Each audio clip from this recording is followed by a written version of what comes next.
Recording. Nope, we're not. Now we're recording. Hello, I'm Mark Skinner, and I'm here with my good friends Kenneth Nelson and Greg Cleghorn. We are three Black Pratt grads, and we have conversations about photography every couple of days, and we post them on YouTube. And this evening, we are going to be talking about what our dream photo job would be. Now, each of us have had a tremendous number of photographic experiences that range greatly. We can talk about that a little bit later, but I felt it would be nice to just really quickly talk about what we really wish we could and would be doing that would really make us happy photographically.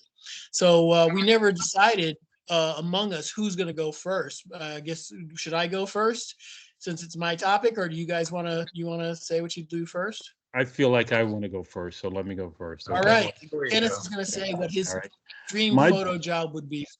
my dream photo job would be a storefront owner of a self a gallery for myself. So I would open up a storefront gallery.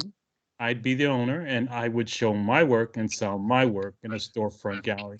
So when I think about, I've thought about this for the past few years, and I think it's something that I would enjoy doing, which is, you know, okay, fronting your own self and producing your own work. And of course, there are a couple of photographers out there who've done that.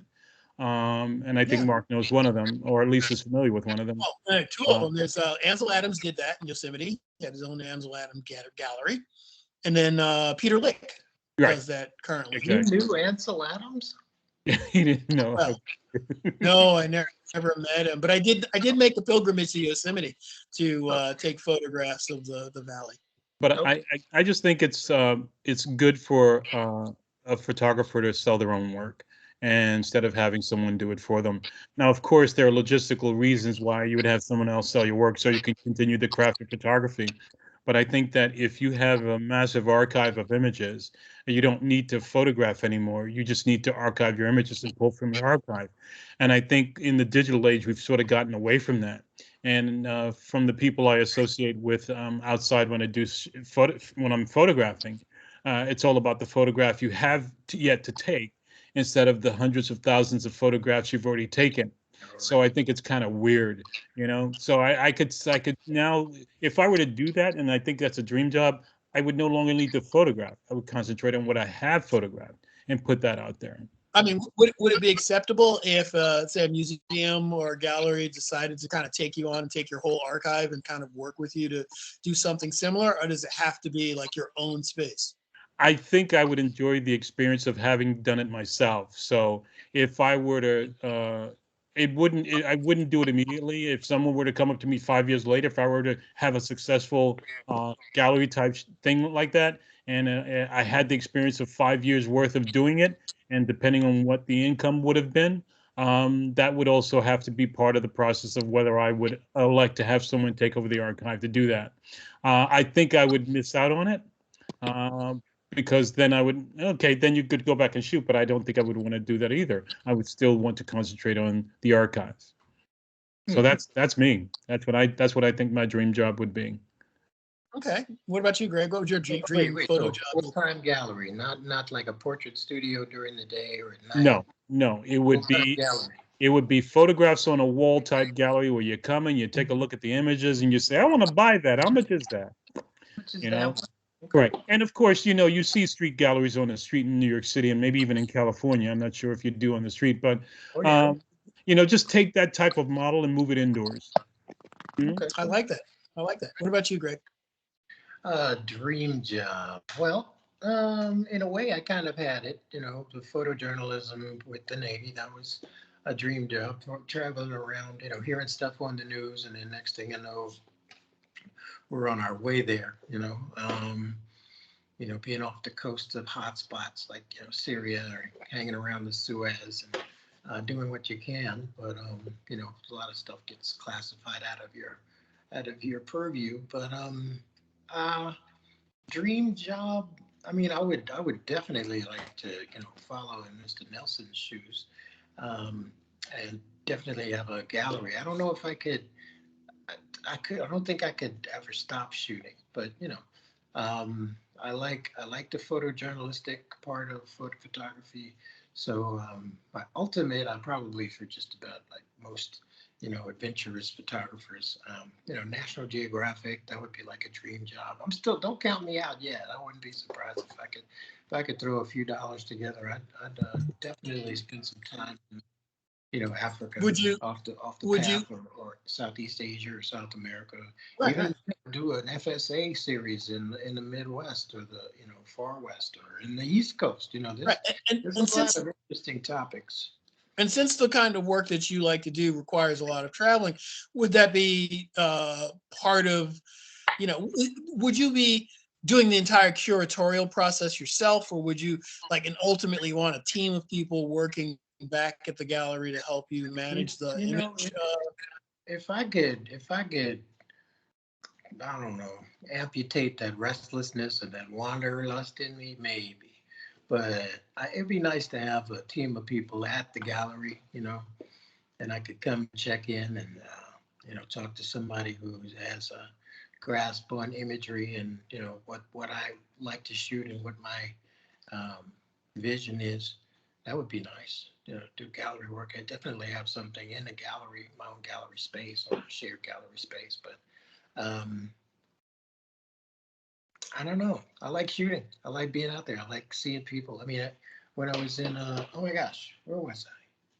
Just it was I was driving cross country. And I was in Louisiana, and I'm just walking around to the historic sites, like Congo Square and the Baptist Church. This to be that Baptist Church. But I'm walking around and I'm seeing people. This guy had, two pirate flags hanging out of his building, and I was like, "That's just so bizarre. What's that all about?" And I sat and I talked to him. He's like, sometimes, things are easy, but sometimes life, you got to be a pirate. Just get out there and swing for the fences. I was like, okay, I drove all the way this way to meet this guy, So um, I like being out there. I like shooting. So it would probably, if it was a dream thing, it would probably be something like National Geographic or a hybrid of what Ken was talking about, gallery. But I got to go out and shoot. That would drive me nuts. Couldn't shoot. I hear you. I hear you. But you guys are more organized than mine, so Yeah, but that's that something. that will change soon. That we know that we know it will change soon. Okay. Um, I guess it's my turn. I mean, you guys already know this, but for me, the dream job would most assuredly be to have my own studio, a working studio that tends to shoot campaigns on a regular basis. I mean, to me, one of the ideal dream jobs, sometimes I think of the job as an individual shoot, would be a campaign that ran 5 years, where you get $umpteen thousand, each time it runs in some market, and that'd be really great because I haven't had that opportunity yet. But then also, I like the idea. I used to Campaign do like well. In the old days, it used to be well. So just stay now. Like a fragrance campaign. Where you do the billboards, the magazine work, all the still work that's associated with the promotion. The point of sale items, all of that goes along with something like that. And a really nice, couple of campaigns in a working studio. But in a weird way, there's also a part of me, because I kind of miss this kind of work to a certain extent. Is when I worked for Minolta, I did a lot of graphics technical support for their copy division, but it would have been really nice to do something like that for their camera division. So for me, ideally it would be like working for, like a Hasselblad or a Phase One, but mostly like a Hasselblad, being that kind of, not tech support, but one of those product managers that are there, uh, or the working studio thing, but one of those two. And the reason why I say somebody like Hasselblad is because that gives you opportunity to travel, gives you opportunity to help people, do the work that they need to do, and you learn a lot, and just talk with a lot of peers who are interested in the kind of work that people tend to produce with high-end cameras. That's really about it. So those would be my two perfect dream jobs in photography. don't give up. Never give up, never surrender. Yeah, right. Right. So, I mean, I guess that's really it, right? You guys have said what you have to say. I think you guys have great ones. I think so. I think I would just offer anyone who's watching just to offer their comments below and let us know what their dream photo job is, or if they're not a photographer at all, just let us know what their dream job is. I think that would be the good start of a good conversation within the comments section, just to continue the conversation. Thank you, dope. Keep All shooting. right, I guess You never know. that's it. Keep shooting. Yeah. All right. We are 3 Black Pratt grads. I'm here with Greg Cleghorn, Kenneth Nelson, and I'm Mark Skinner. Have a good night.